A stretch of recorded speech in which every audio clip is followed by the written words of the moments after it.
এলাকায় সার্ভে করতে গিয়ে আক্রান্ত এক আশা কর্মী ও উনার মেয়ে।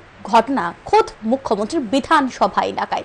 জানা গেছে, লক্ষ্মী পাল নামে এক মহিলা কিছুদিন আগে নতুন আশা কর্মী হিসেবে নিযুক্ত হন। তাই এলাকা সম্পর্কে উনার অবগত হওয়ার জন্য বাড়ি বাড়ি গিয়ে সার্ভের কাজ দেন কর্তৃপক্ষ। সেই মতো ফেব্রুয়ারি মাসে মাস্টারপাড়া এলাকার রাজীব সাহার নামে এক ব্যক্তির বাড়িতে গিয়ে সার্ভে করেন। এই বাড়ির ভাড়াটিয়ার শিশুদের পালস পোলিও খাইয়ে দেন সেন্টারে নিয়ে। এতে খুশি শিশুদের পরিবারের লোকজন। অভিযোগ, এতেই ক্ষিপ্ত রাজীব সাহা আশা কর্মীর বিরুদ্ধে। অভিযোগ, আশা কর্মীকে অশ্লীল ভাষায় গালিগালাজ করে কিছুদিন আগে ফের রবিবার একই ঘটনা ঘটে। রাতের বেলায় আশা কর্মী ও তার মেয়েকে রাজীব সাহা ওনার স্ত্রী মারধর করে বলে অভিযোগ। ঘটনা পশ্চিম মহিলা থানায় জানান আক্রান্ত আশা কর্মী। অভিযুক্তের সুবিচার চেয়ে সোমবার পশ্চিম থানার বিক্ষোভ ও ডেপুটেশন দেন আশা কর্মী ও এলাকার মানুষ।